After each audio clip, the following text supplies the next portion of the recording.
Jack 10वीं board परीक्षा 2026 के मद्देनज़र विज्ञान विषय में पाठ 1 रासायनिक अभिक्रियाएं एवं समीकरण से संबंधित कुछ महत्वपूर्ण प्रश्नों की सूची प्रस्तुत है जो परीक्षार्थियों के लिए काफ़ी महत्वपूर्ण है। तो सबसे पहला प्रश्न है, संगमरमर का रासायनिक सूत्र क्या है?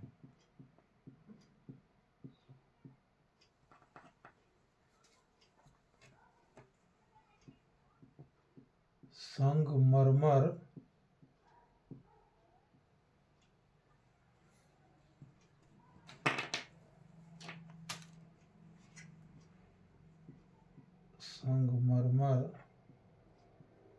का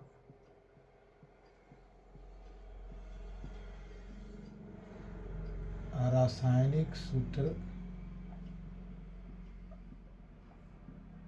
क्या है? आंसर है CaCO3 calcium carbonate. Calcium carbonate.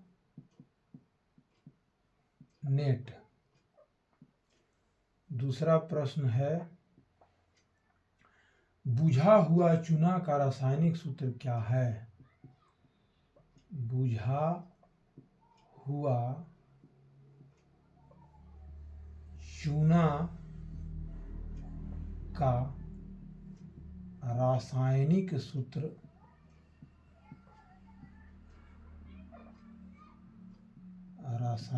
सूत्र क्या है? आंसर है CaOH2 जिसे कैल्शियम हाइड्रोक्साइड भी कहा जाता है। Calcium hydroxide.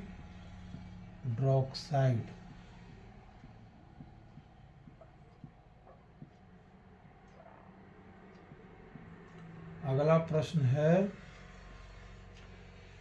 बिना बुझा हुआ चूना का रासायनिक सूत्र क्या है? बिना बुझा हुआ चूना का रासायनिक सूत्र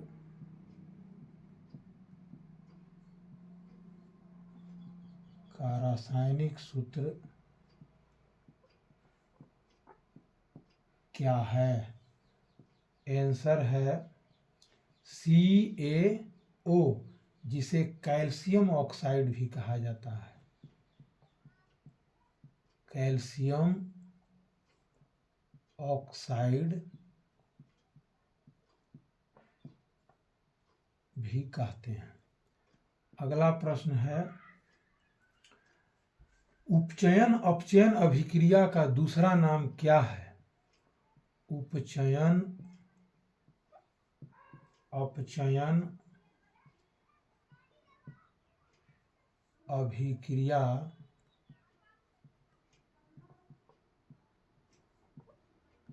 का दूसरा नाम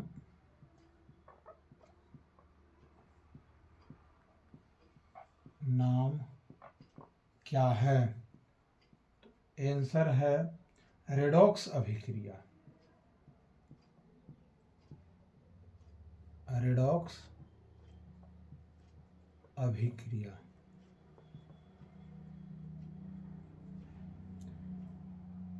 जिसमें ऑक्सीकरण एवं अवकरण दोनों अभिक्रियाएं सम्मिलित होती हैं।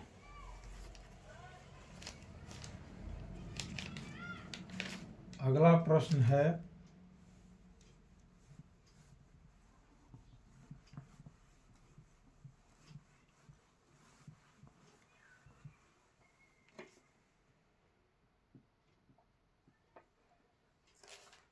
समीकरण CaCO3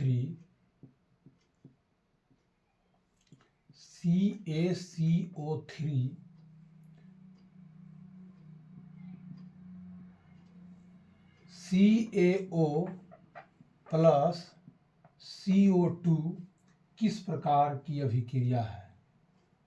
किस प्रकार की अभिक्रिया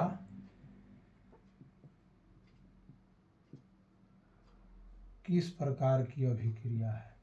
तो इसका आंसर है वियोजन अभिक्रिया। वियोजन अभिक्रिया।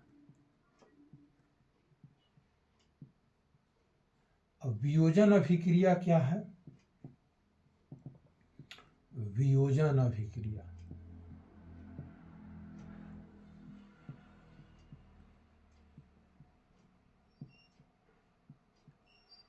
इस अभिक्रिया में एक यौगिक जिसे हम अभिकारक कहते हैं टूटकर दो या दो से अधिक उत्पाद बनाता है। इसमें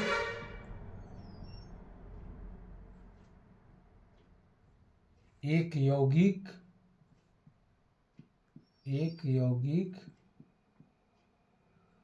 अर्थात अभिकारक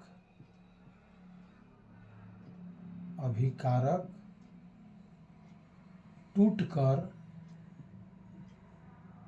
दो या अधिक उत्पाद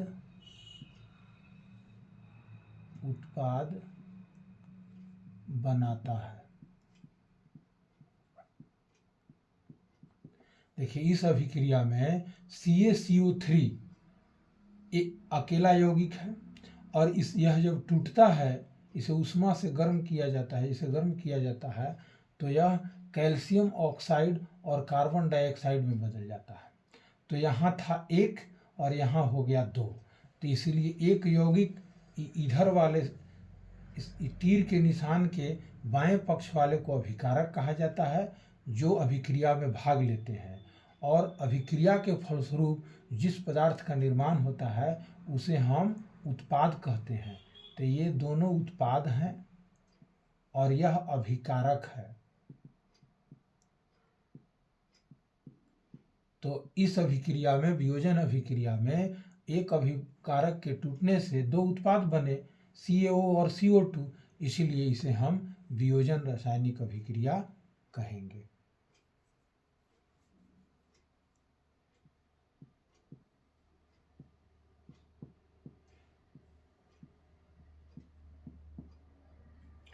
अगला प्रश्न है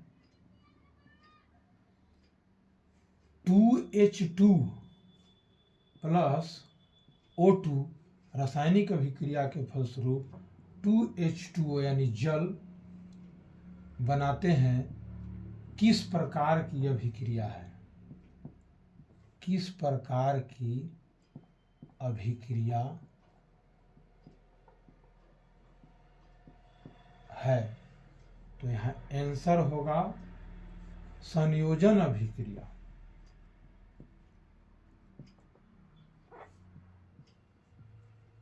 संयोजन अभिक्रिया। अब संयोजन अभिक्रिया क्या है? नोट में, संयोजन अभिक्रिया में दो अभिकारक मिलकर के एक नया उत्पाद बनाते हैं। तो इस अभिक्रिया में संयोजन अभिक्रिया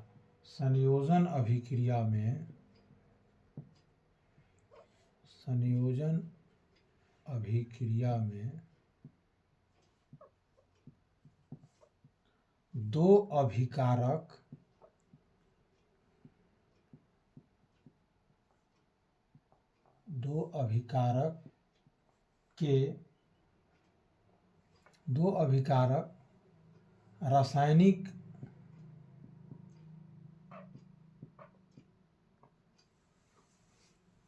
रासायनिक अभिक्रिया के फलस्वरूप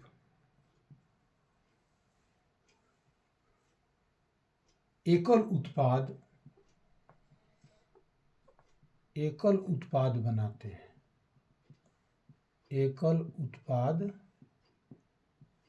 बनाते हैं।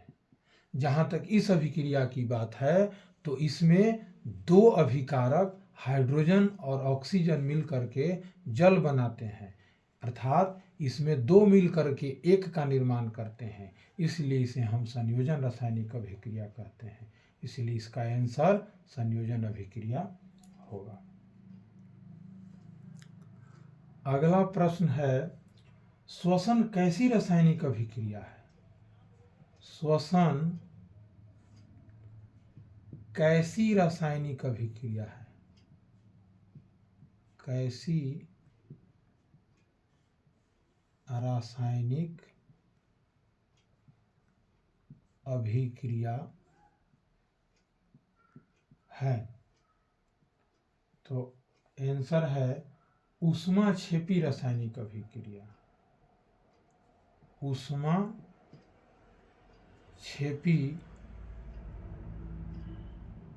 रासायनिक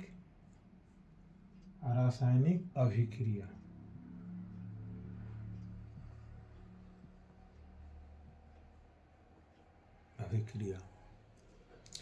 अगला प्रश्न है, अब ऊष्माक्षेपी रासायनिक अभिक्रिया क्या है और यह ऊष्माक्षेपी रासायनिक अभिक्रिया क्या है? ऊष्माक्षेपी रासायनिक अभिक्रिया में अभिक्रिया के फलस्वरूप ऊष्मा निकलती है। तो अब श्वसन कैसे ऊष्माक्षेपी रासायनिक अभिक्रिया है? तो श्वसन के अंतर्गत ऑक्सीजन की मदद से इसमें ग्लूकोज जो है का अपघटन होता है, जिससे कार्बन डाइऑक्साइड और जल से के फल जिसमें CO2 और H2O से ऊर्जा निकलती है, जो शरीर के कार्यों के लिए जरूरी है, और इस प्रक्रिया में ऊष्मा बाहर निकलती है, इसलिए इसे ऊष्माक्षेपी रासायनिक अभिक्रिया कहा जाता है। अगला प्रश्न है 8वां,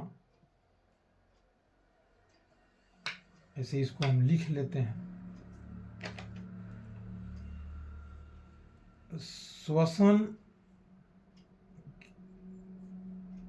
के अंतर्गत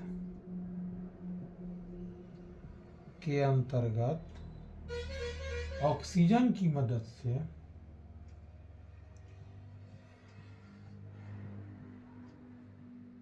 ऑक्सीजन की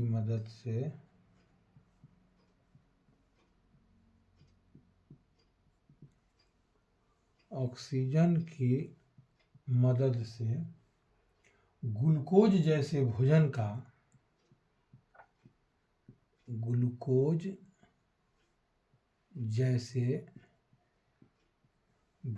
का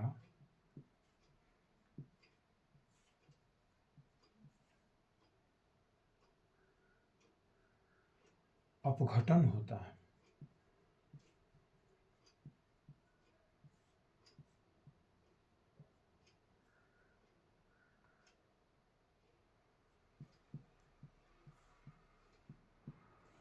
जिससे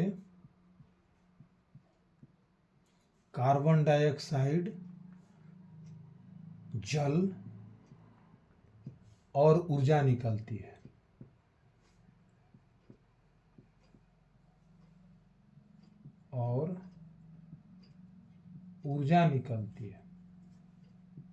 जो शरीर के कार्यों के लिए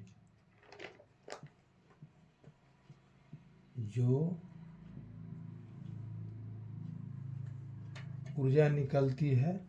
अब यहाँ जो है नहीं दिखेगा,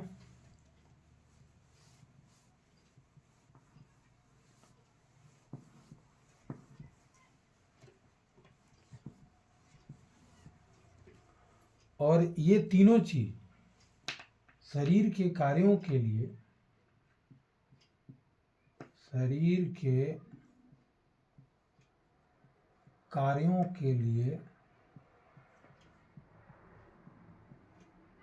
जरूरी है, और इस प्रक्रिया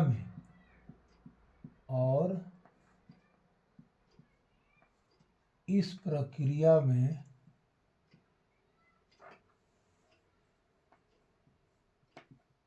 ऊष्मा बाहर निकलती है।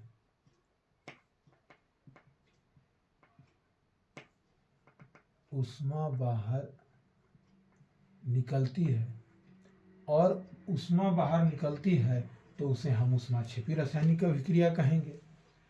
इसलिए श्वसन को ऊष्माक्षेपी रासायनिक अभिक्रिया, ऊष्माक्षेपी रासायनिक अभिक्रिया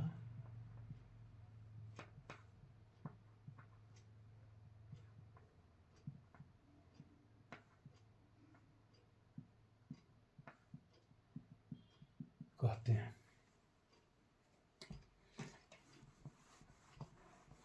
अगला प्रश्न है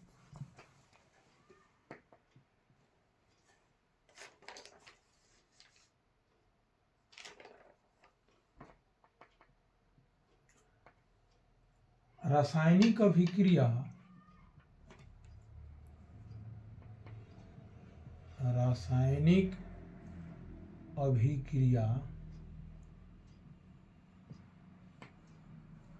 Fe प्लस CuSO4 अभिक्रिया के फलस्वरूप FeSO4 प्लस Cu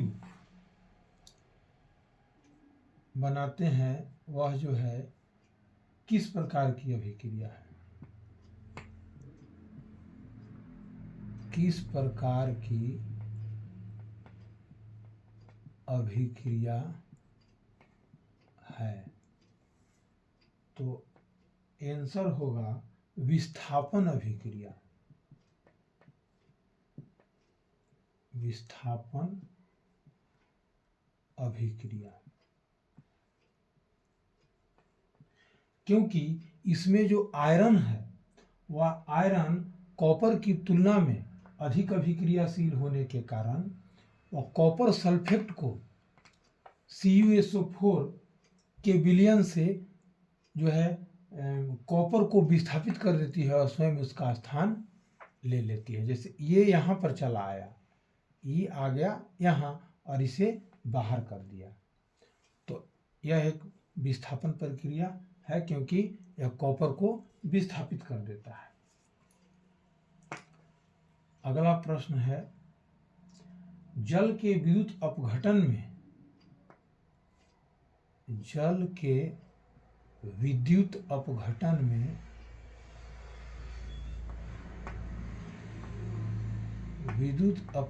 में कौन सी गैस मुक्त होती है? कौन सी गैस मुक्त होती है? मुक्त होती है, इसका आंसर है H2 हाइड्रोजन गैस।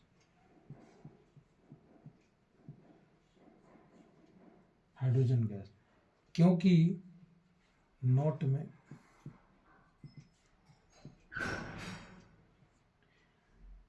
पानी के अणु इलेक्ट्रॉन प्राप्त करके हाइड्रोजन गैस बनाते हैं, क्योंकि पानी के अणु इलेक्ट्रॉन प्राप्त करके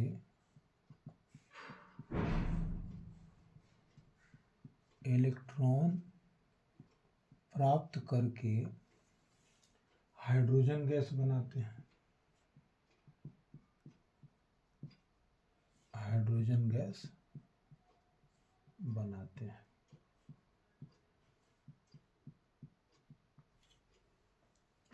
अब ऑब्जेक्टिव प्रश्न हमारा हो गया।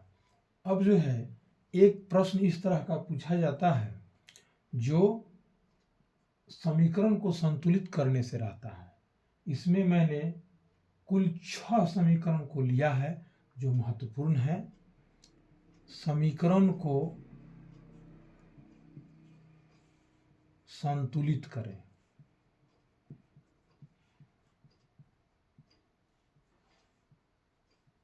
संतुलित करें। पहला समीकरण मैंने लिया है H2 प्लस Cl2 HCl बनाते हैं। इसे समीकरण करना है, संतुलित करना है। तो कैसे करेंगे? यहाँ हाइड्रोजन के 2 परमाणु हैं और यहाँ क्लोरीन के 2 हैं। तो यहाँ 2 हैं, यहाँ 2 हैं, लेकिन इधर एक एक है। तो इसीलिए हम यहाँ पर अगर 2 लगा देंगे तो यहाँ 2 हाइड्रोजन भी हो गया और क्लोरीन भी 2 हो गया। यानी जब इसका आंसर लिखेंगे तो लिखेंगे H2 प्लस Cl2 हो जाएगा 2HCl।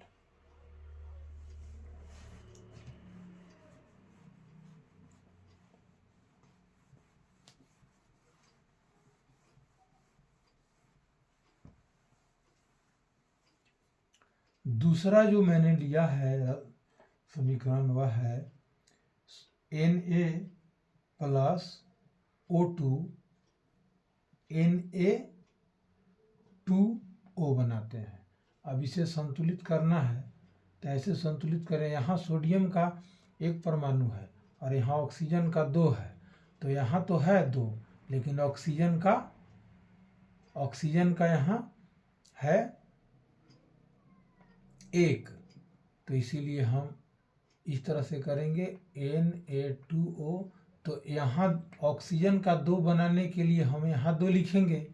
तो जब यहाँ 2 लिखेंगे तो ऑक्सीजन का तो 2 परमाणु हो गया, लेकिन सोडियम का हो गया 2 गुने 2 4 परमाणु। तो ऐसी स्थिति में हम क्या करेंगे? हम यहाँ लगा देंगे 4। जब 4 लगा देंगे तो यहाँ सोडियम के 4 और यहाँ पर सोडियम के 2, तो 2 2 4 हो गया और ऑक्सीजन भी बराबर हो गया। तीसरा समीकरण K प्लस H2O, समीकरण के फलस्वरूप KOH प्लस H2 बनाते हैं। इसका आंसर होगा K plus H2O KOH plus H2। तो यहाँ हाइड्रोजन का 2 है, यहाँ भी है, यहाँ 1 है, 3 हो गया। तो यहाँ पर हम 2 करेंगे तो यहाँ 2 करना पड़ेगा, क्योंकि 2 2 4। तो यहाँ 2 और यहाँ 2, हाइड्रोजन 4 हो गया। और ऑक्सीजन यहाँ 2 है, ये है, तो यहाँ भी 2 रखने से हमारा ऑक्सीजन भी 2 हो गया। और यहाँ पोटेशियम के जो है वह 2 हो गया संतुलित करने के क्रम में, तब हम यहाँ रख देंगे 2। अब हमारा संतुलित हो गया। डी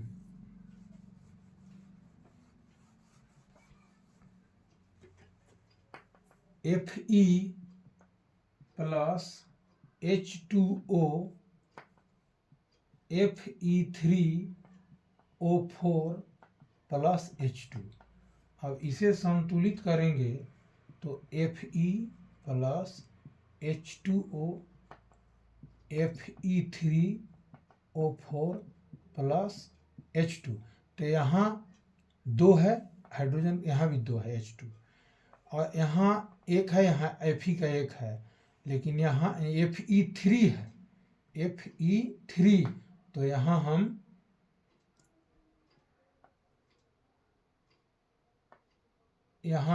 ऑक्सीजन जो हमारा 4 है, तो यहाँ हम लिखेंगे 4। तो जब 4 लिखेंगे तो यहाँ ये हो गया 8, हाइड्रोजन 4 दूनी 8, यहाँ हाइड्रोजन 2 है, तब यहाँ हमें करना पड़ेगा 4। तो 4 दूनी 8 हो गया और 4 ऑक्सीजन। और Fe3 है तो यहाँ पर हमें कर देना पड़ेगा 3। तो यहाँ 3 Fe हो गया, 3 Fe, और ऑक्सीजन हो गया 4 और हाइड्रोजन 4 दूनी 8, यहाँ 4 दूनी 8 बराबर हो गया। E N plus H2 NH3। तो यहाँ हम संतुलित करेंगे NH3। यहाँ हाइड्रोजन का 3 है और यहाँ 2 है, तो यहाँ अगर 2 रखेंगे तो 4 होगा, लेकिन यहाँ नहीं बनेगा। तब यहाँ हम रखेंगे 2, तो हाइड्रोजन 3 दूनी के 6 हो गया। तब यहाँ हमें रखना पड़ेगा 3, हाइड्रोजन 6 हो गया। अब ये संतुलित करने में नाइट्रोजन 2 हो गया, तब यहाँ हम कर देंगे 2। Na2 जोड़ H2O NaOH प्लस H2।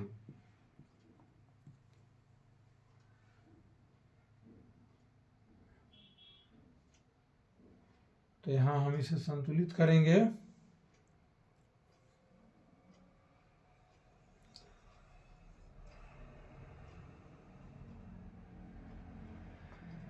यहाँ सोडियम है 1, यहाँ है 2, तो यहाँ करेंगे इसमें Na2 प्लस H2O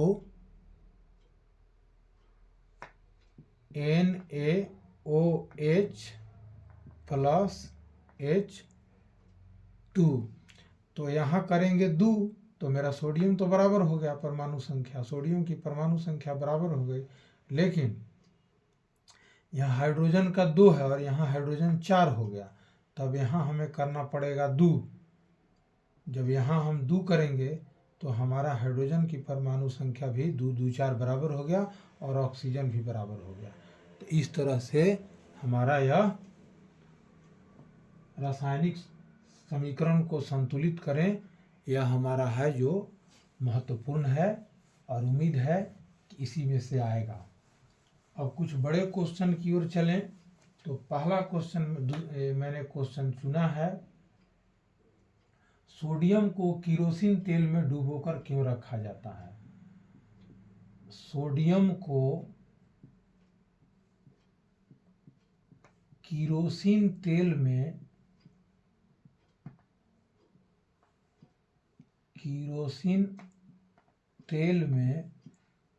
डुबोकर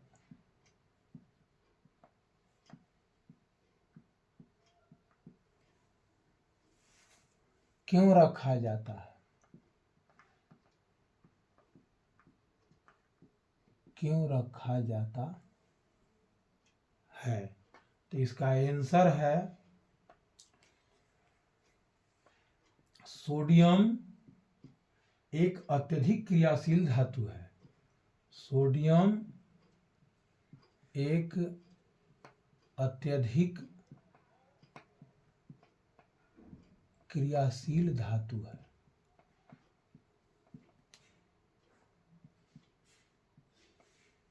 क्रियाशील धातु है जो हवा, जिसमें ऑक्सीजन एवं नमी,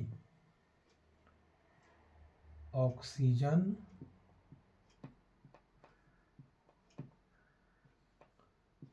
एवं नमी के संपर्क में आते ही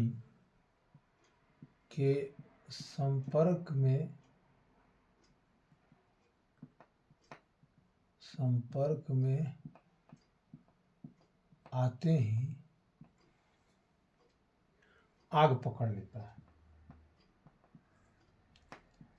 आग पकड़ लेती है।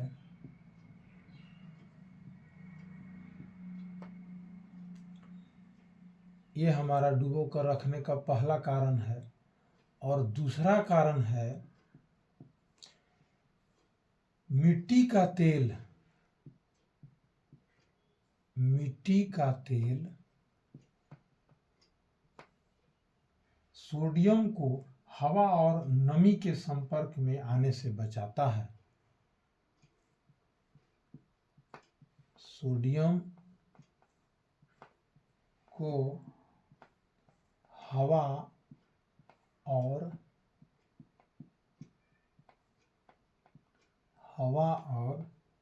नमी के संपर्क में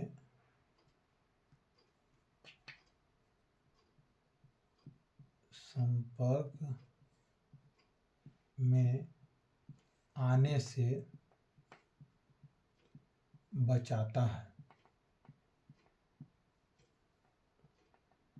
तो इन दो कारणों से हम सोडियम को केरोसिन तेल में डुबो कर रखते हैं, क्योंकि सोडियम एक अत्यधिक क्रियाशील धातु है जो हवा यानी ऑक्सीजन एवं नमी के संपर्क में आते ही आग पकड़ लेती है, इसलिए डुबा करके रखते हैं।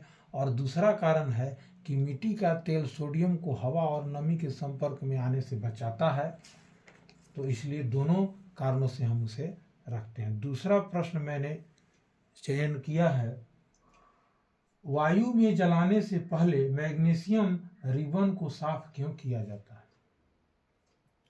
वायु में जलाने से पहले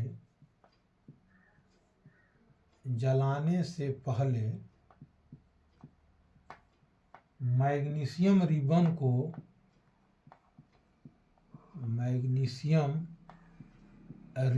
को साफ क्यों किया जाता है?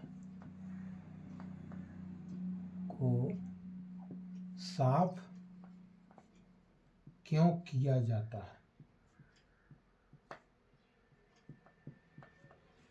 तो आंसर है, सामान्य तौर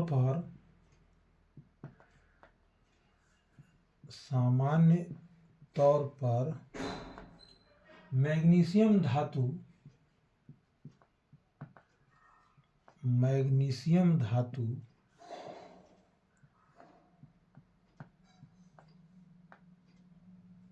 नम वायु की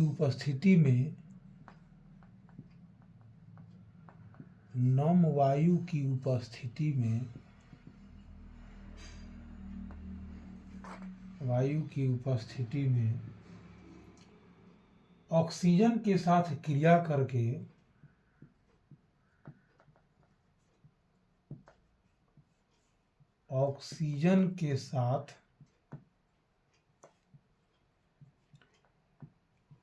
करके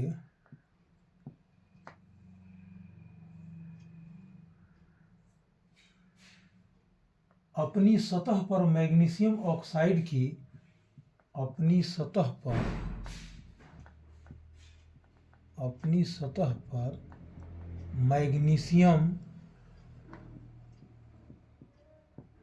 मैग्नीशियम ऑक्साइड की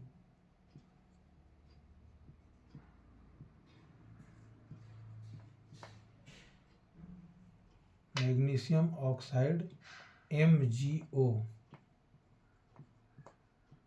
एक परत बना लेती है।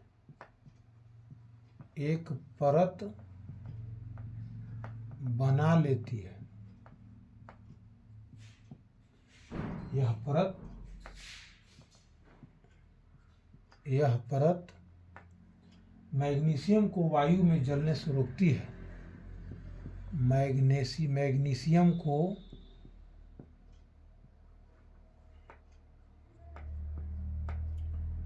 वायु में जलने से रोकती है।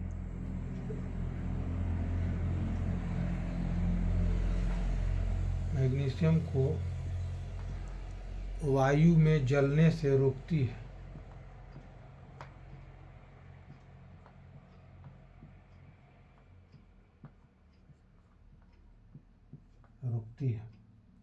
इसी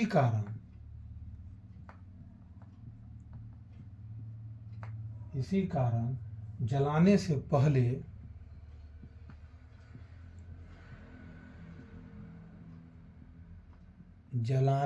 पहले मैग्नीशियम रिबन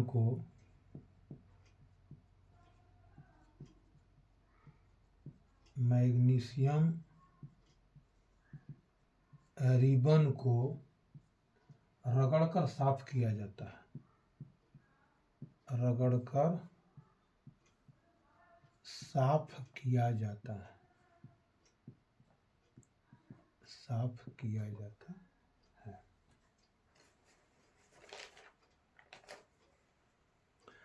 अगला प्रश्न जो है हमने चयन किया है, वह है रासायनिक समीकरण को संतुलित करना क्यों आवश्यक है। तीसरा प्रश्न, रासायनिक समीकरण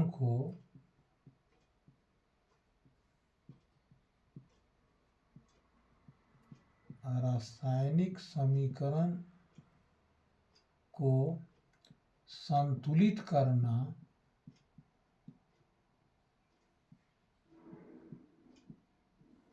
क्यों आवश्यक है।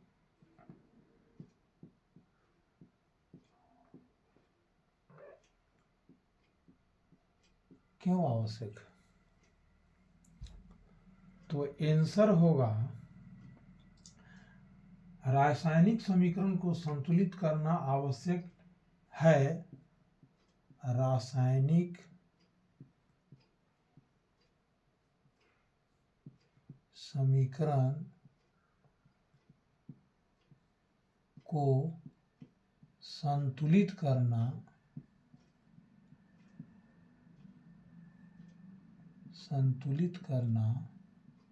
आवश्यक है,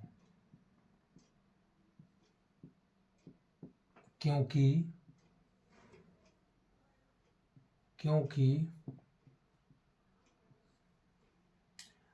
द्रव्यमान संरक्षण के नियम के अनुसार द्रव्यमान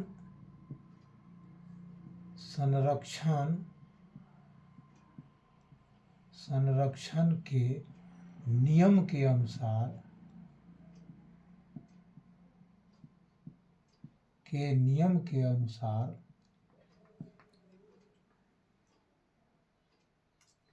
रासायनिक अभिक्रियाओं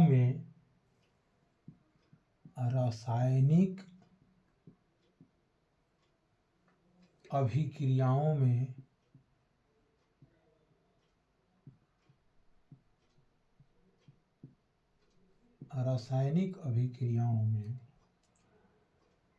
अभिकारकों और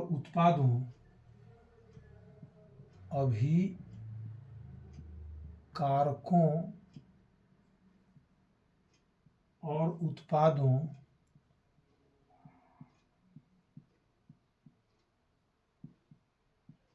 दोनों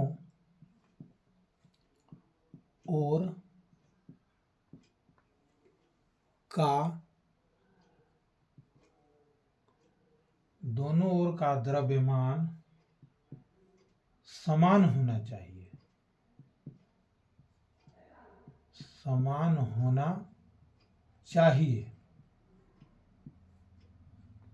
और यह तभी संभव है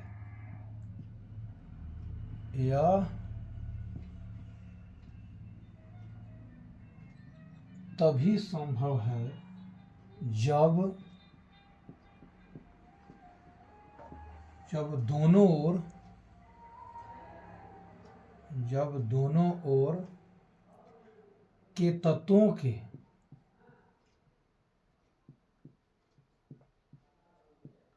परमाणुओं की संख्या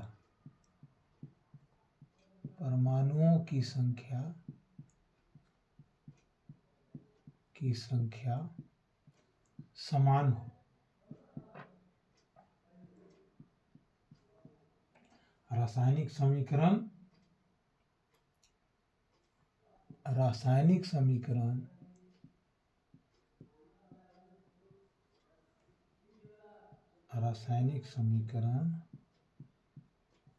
इसे सुनिश्चित करता है।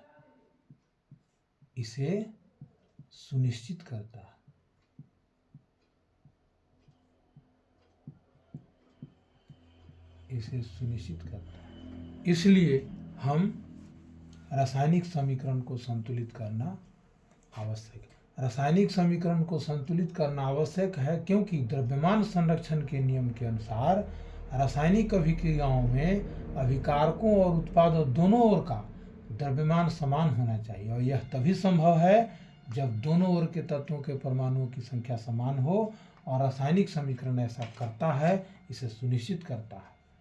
अगला प्रश्न,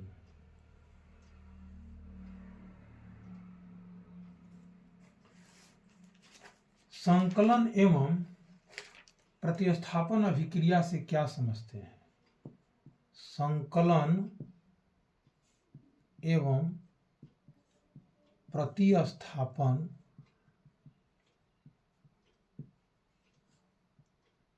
अभिक्रिया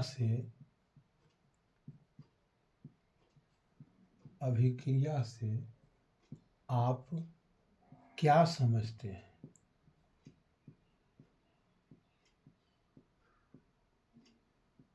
क्या समझते हैं? दोनों में से प्रत्येक के एक उदाहरण, दोनों में से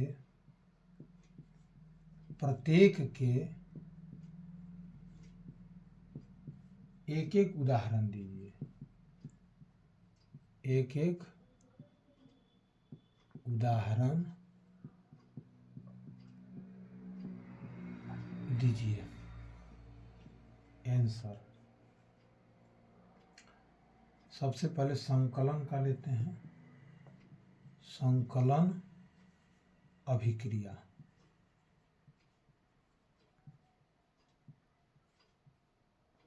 वैसी रासायनिक अभिक्रिया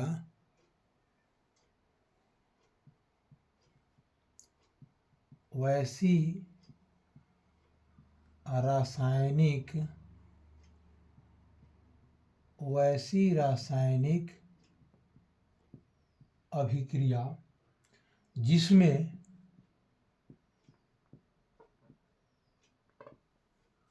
कार्बनिक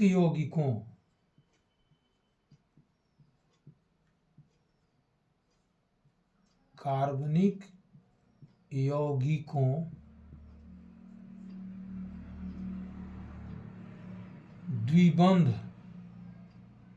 द्विबंध या त्रिबंध में अभिकारक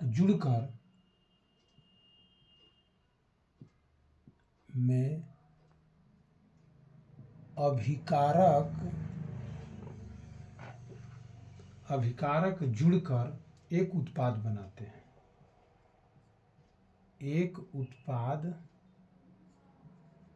बनाते हैं। उसे संकलन अभिक्रिया कहते हैं।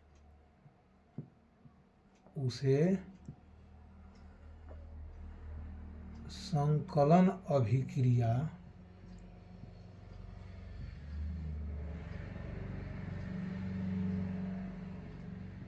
कहते हैं। जैसे 2H2 प्लस O2 मिलकर के जल बनाते हैं।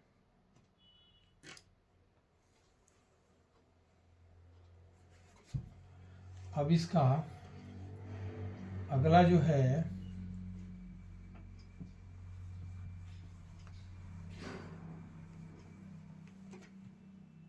प्रतिस्थापन अभिक्रिया।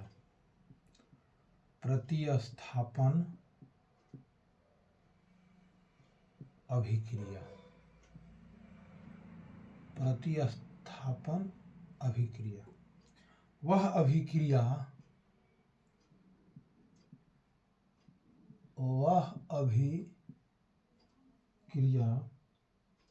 जिसमें एक तत्व किसी यौगिक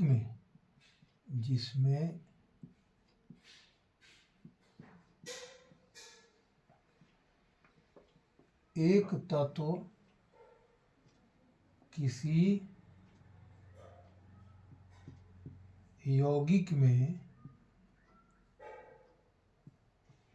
उपस्थित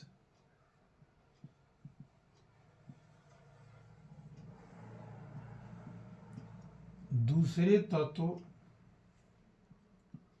को विस्थापित कर देता है,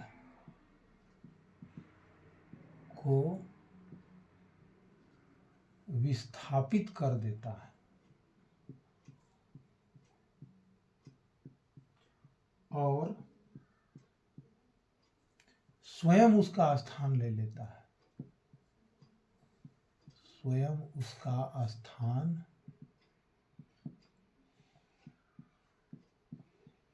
ले लेता है।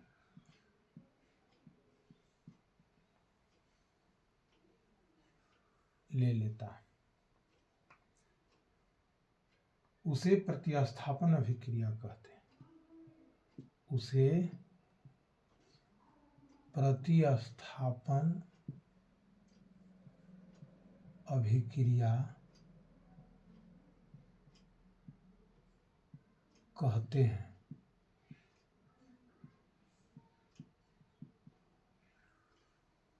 जैसे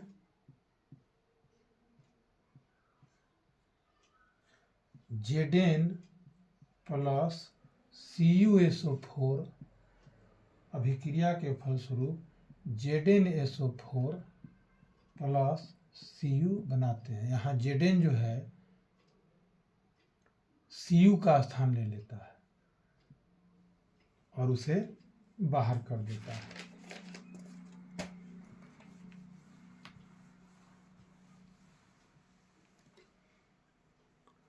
अगला प्रश्न है, जो अंतिम प्रश्न है,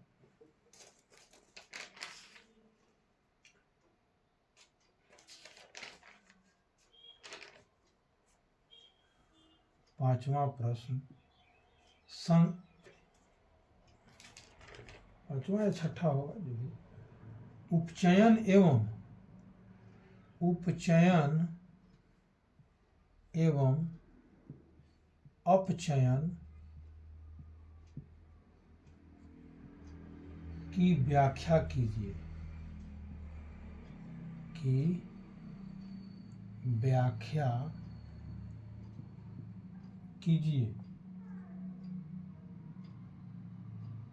तथा प्रत्येक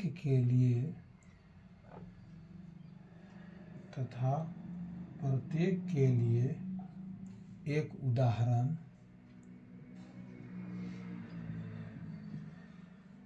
दीजिए।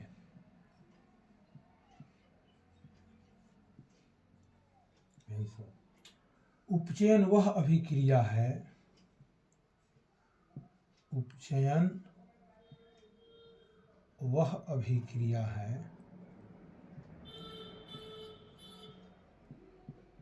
जिसमें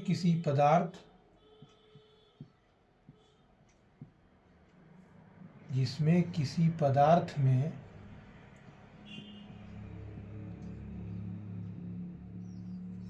ऑक्सीजन का योग होता है।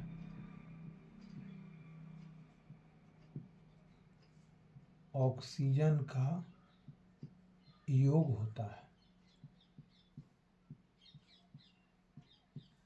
जैसे C+O2 CO2। यहाँ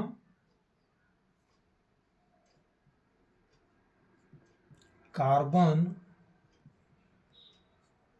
C में ऑक्सीजन का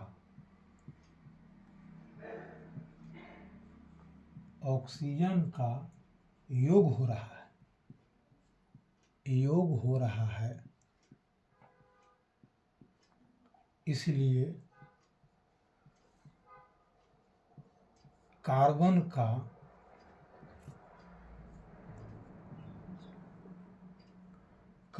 का अपचयन हो रहा है।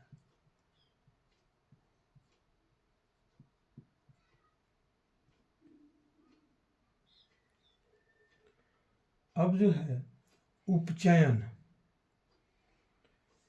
अच्छा ये हो गया उपचयन। अब अपचयन वह अभिक्रिया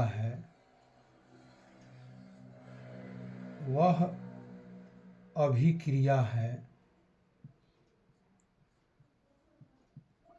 जिसमें किसी पदार्थ से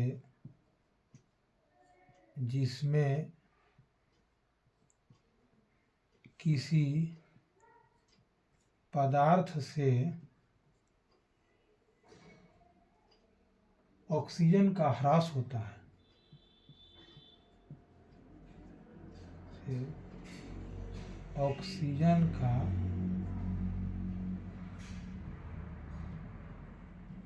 ह्रास होता है, जैसे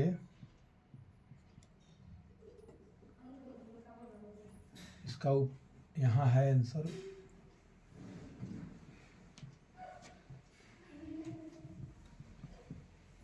जैसे CuO प्लस H2, तो Cu प्लस H2O, यहाँ कॉपर जो है Cu से ऑक्सीजन का ह्रास हो रहा है, से ऑक्सीजन का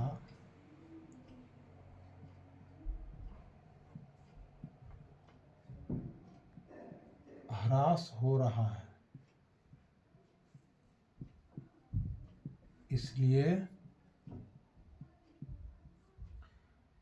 कॉपर ऑक्साइड का अपचयन हो रहा है। कॉपर ऑक्साइड का